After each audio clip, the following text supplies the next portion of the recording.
Christmas is not about just celebration the birth of Jesus. Christmas is about to evaluate your life. Christmas अपने जीवन पर मूल्यांकन करने का, अपने बारे में गंभीर होने का दिन है। सोचिए, जब आप बुजुर्ग होंगे, बूढ़े होंगे, कमजोर होंगे, बीमारी के बिस्तर पर होंगे, अंतिम समय चल रहा होगा। मैंने बहुत बुजुर्गों से बात की जो अंतिम, मैं हिमाचल में था, एक गांव में गया, वहां पर एक अंकल जी थे जो बहुत बुजुर्ग और कमजोर थे, अपनी बीमारी के बिस्तर पर थे।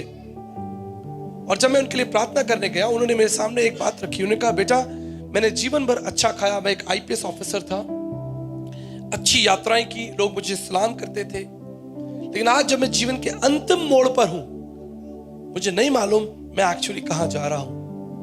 अब अंधेरा लग रहा है, अब जो है चीजें डगमगाती हुई लग रही है। लेकिन जब मैं जवान था, मैं बहुत तेज तर्रार एक आईपीएस ऑफिसर था, मुझे लोग सैल्यूट करते, मेरे लिए गाड़ियां खड़ी होती, सारे बड़े बड़े अधिकारी लोग, शहर के व्यापारी लोग मुझे नमस्कार करते, मुझे बड़ी सभाओं में दावत दी जाती, मेरा मान सम्मान होता, मेरे फोटो लगते पूरे हिमाचल के अंदर।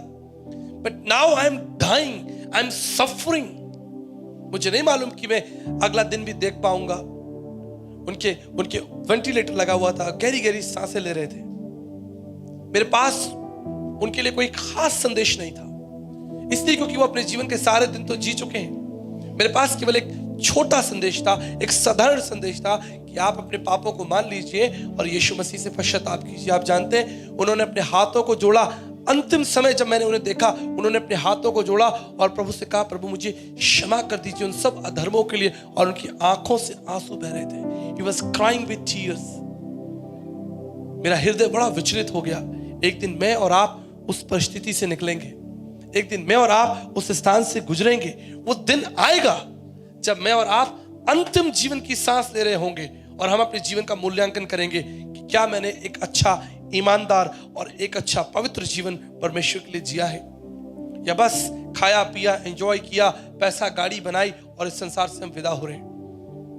क्रिसमस एक गंभीर विषय है और सबसे बड़ी गंभीरता यह है कि क्या आप उस परमेश्वर को जानते हैं, क्योंकि वचन कहता है पहला यूहन्ना 2:17 में, संसार और उसकी अभिलाषाएं मिट जाएंगी, परंतु जो परमेश्वर की इच्छा पर चलेगा वो सर्वदा बना रहेगा।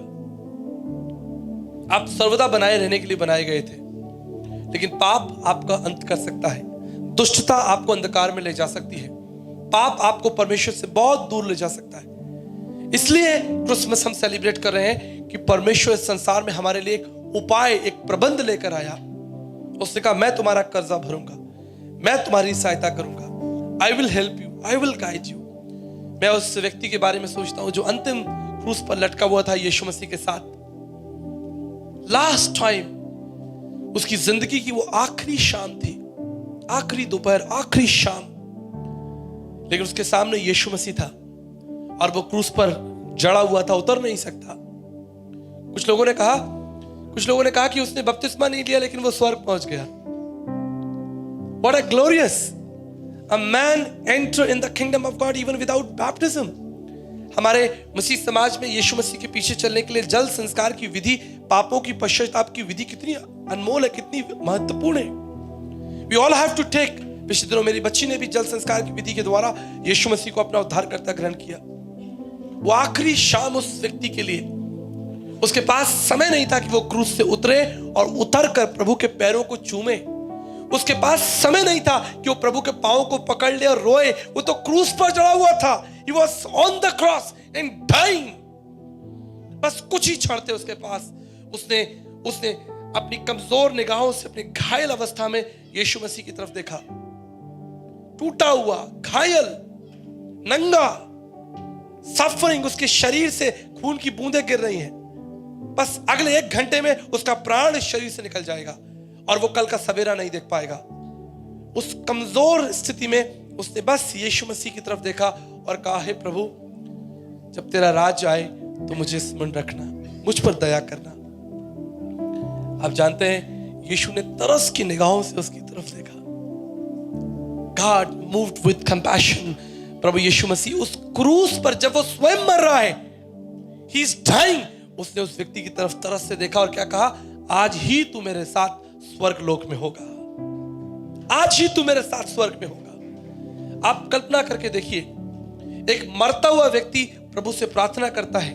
A man who is dying, he prayed to Jesus and said, Lord, take care of me in your kingdom of God. प्रभु अपने राज्य में मेरी सुधि रखना।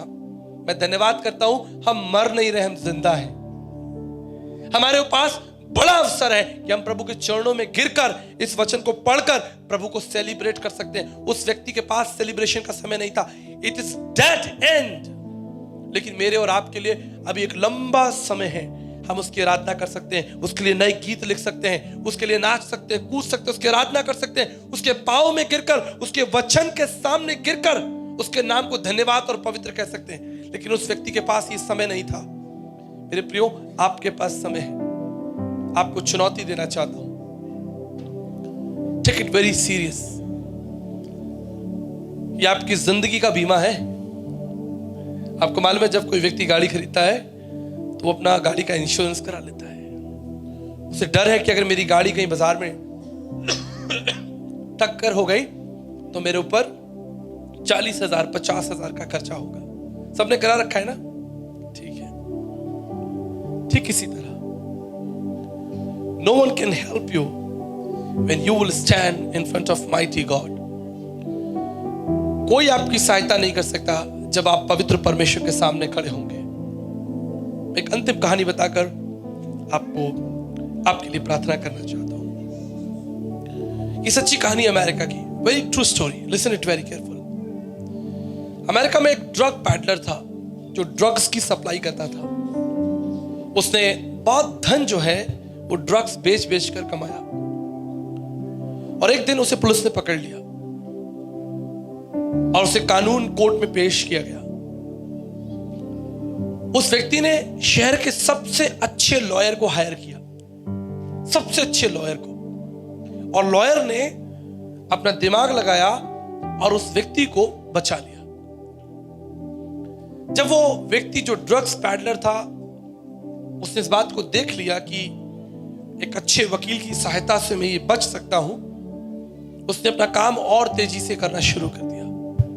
वो फिर पकड़ा गया, परंतु उसे मालूम है कि मेरे पास शहर का सबसे अच्छा लॉयर है, the best lawyer I have.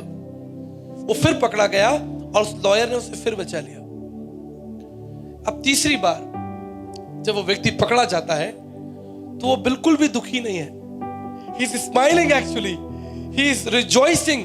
वो तो कहता, भाई शहर का सबसे अच्छा बड़ा वकील मेरे पास है, मैं 20 करोड़ कमाऊंगा और 50 लाख रुपए मैं वकील को दे दूंगा, क्या फर्क पड़ता है? 19 करोड़ 50 लाख तो आ ही रहे हैं भाई, 85 लाख तो देना है। He is very happy, he is thanking कि शहर का सबसे अच्छा वकील मेरा दोस्त है। और वो पकड़ा गया और न्यायालय में पेश करने की बारी आई। उसने अपना फोन उठाया और अपने वकील दोस्त को लगाया, लेकिन उसका फोन लगा ही नहीं। The number is out of coverage. उसने कहा, क्या हुआ, मेरा वकील दोस्त कहां चला गया भाई, मुझे बचाने। अंततः वो कोर्ट में पेश किया गया और उसने क्या देखा कि उसका जो दोस्त जो वकील था, नाउ ही इज ए जज। वो जज की कुर्सी पर बैठा है। उसे देखकर वो बहुत खुश हो गया, इज वेरी हैप्पी।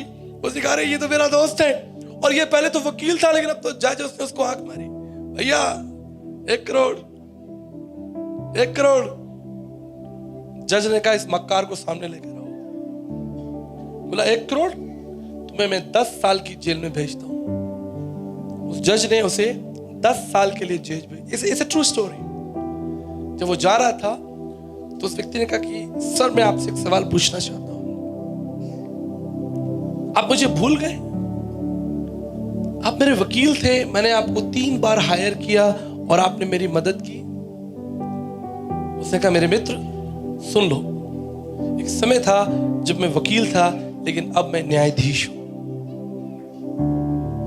मैं वकील था तो तुम्हारे साथ था। When I was a lawyer, I was your lawyer.